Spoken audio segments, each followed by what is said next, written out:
The drama surrounding the WNBA reached a boiling point the moment Stephen A. Smith stepped onto his set and dropped a revelation that sent shockwaves through the entire sports world. 4 months, the league had been drowning in conversations about disrespect, jealousy, and the relentless physical targeting of Caitlin Clark. Headlines focused on the bruising hits, the tense rivalries, and the unsettling sense that the brightest rookie in years was being welcomed not with open arms, but with hostility disguised as competitiveness. But while veteran players postured and the league insisted that everything was simply part of the growing pains of fame, the deepest pockets in global sports were paying close attention. They weren't watching to admire. They were watching to pounce. What came next landed like a meteor. Stephen A. didn't tease, hint, or speculate. He spoke the way a man speaks when he already knows the truth. Live on air, in front of millions, he confirmed the rumor that had been whispering through message boards and back-channel forums. Caitlin Clark and Sophie Cunningham, two of the most recognizable names in women's basketball, had allegedly agreed to a Saudi-backed deal worth an unimaginable $1 billion. It wasn't a contract. It wasn't an endorsement. It was a takeover. And if even a fraction of it was true, it represented the most serious threat the WNBA has ever faced. The reaction was immediate. The internet erupted. Fans flooded comment sections trying to make sense of the numbers. Executives panicked as they calculated what the loss of their most valuable star would mean. The WNBA, a league already fighting for attention, stability, and financial respect, suddenly found itself standing on the edge of a cliff. And Stephen A. stood at the center of it, not as the creator of the chaos, but as the messenger who had warned everyone this moment was coming. 4 months he had been relentless, almost prophetic, about the league's treatment of Clark. Each time she took a cheap shot, each moment a veteran attempted to belittle her impact, each bruise that went unacknowledged, Stephen A. hammered the same point with growing urgency. You cannot mishandle the one player who is single-handedly changing your economics. He called out the resentment, the dismissiveness, the unwillingness to protect the rookie who was drawing record crowds and record ratings. While other analysts tiptoed around the subject, afraid of alienating players or being labeled critical of the league, Stephen A. said what he saw. The jealousy was obvious. The targeting was real. And the league's silence was a decision. But what he didn't say, until now, was that powerful forces were watching the dysfunction unfold like an opportunity. The Saudi Public Investment Fund, known around the world for reshaping sports landscapes with staggering amounts of cash, stepped into the conversation with the kind of financial firepower that could swallow entire leagues. Their gaze narrowed on women's basketball. They didn't care about politics, history, or tradition. They cared about market inefficiency. And Caitlin Clark was the most undervalued athlete on the planet. Stephen A.'s new revelation didn't sound speculative because it wasn't. It sounded like someone who had seen outlines of contracts, who had spoken to high-level sources, who understood the gravity of what was unfolding. His tone wasn't sensational. It was sober, almost resigned, as though the future he predicted months earlier had already begun to materialize. He knew he wasn't just discussing a rumor.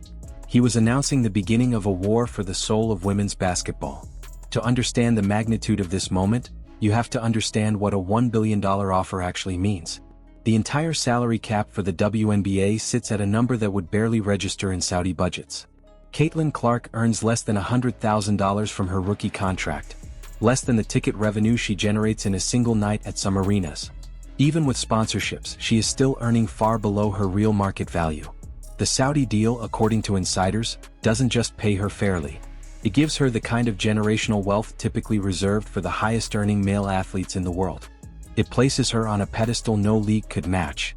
It creates an empire around her name. And when you compare that to the WNBA, there isn't actually a decision to make. Then there's Sophie Cunningham, the wild card to people who look only at stats, but the perfect strategic selection for a league that plans to build a global entertainment product. Sophie brings charisma, personality, camera presence, and a digital influence that brands salivate over. She carries herself with the confidence and electricity that modern sports audiences gravitate toward. She brings attitude, humor, fearlessness, and the ability to turn even casual viewers into fans. Pairing her with Caitlin isn't random. It's intentional.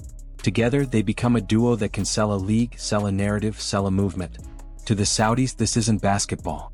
It's business. And these two players are the face of their new venture.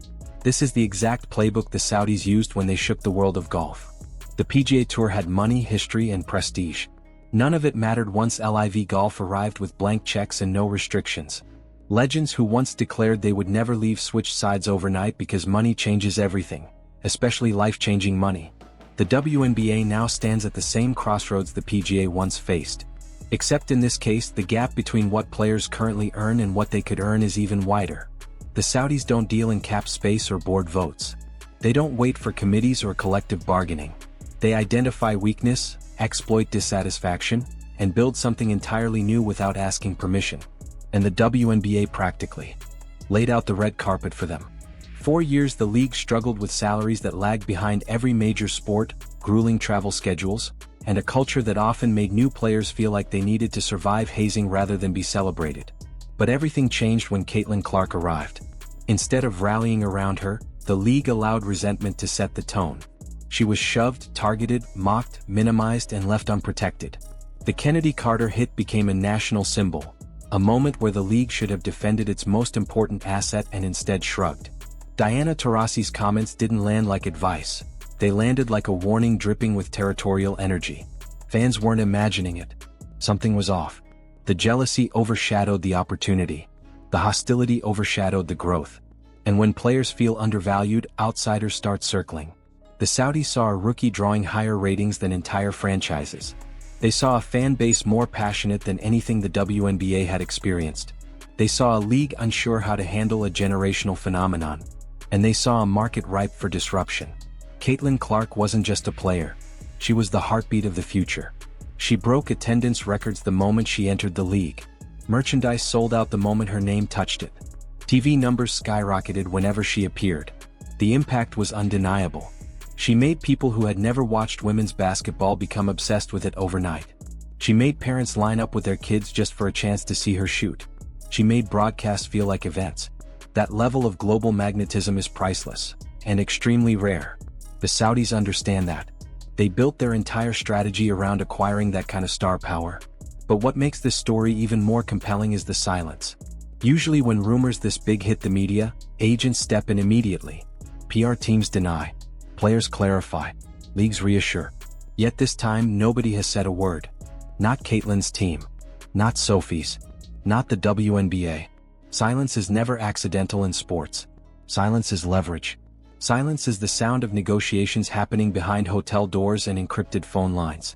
Silence means the parties involved know the power they hold. And Stephan A. knows it too, which is why his confidence has only grown. He sounds like someone who understands that the old world and the new world are about to collide. He sounds like someone who knows the WNBA is racing against a clock they can't control. He sounds like someone who can already see the shift happening behind the scenes, long before the public will ever hear the official announcement. Inside the WNBA's front office, panic has settled in. The commissioner, Cathy Engelbert, built her entire pitch to advertisers, networks, and sponsors around Caitlin Clark. She was the evidence that the league had finally hit a turning point. She was the selling point for massive media deals. If Clark leaves, every chart and every presentation becomes meaningless. Without her, the league's numbers fall back to what they were before this brief golden spike.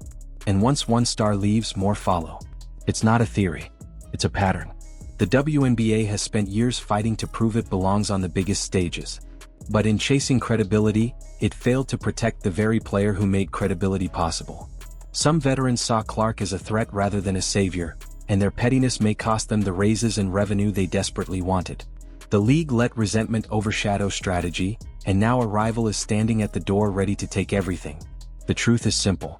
If Caitlin Clark signs with the Saudi League, and if Sophie Cunningham joins her, the WNBA will experience a seismic shift from which it may never fully recover. The spotlight follows the stars. Money follows the spotlight. And fans follow both. Stephan A. Smith didn't just leak a rumor. He revealed a crossroads. One decision, one signature could rewrite the history of women's basketball. And now the world is waiting to see what happens next.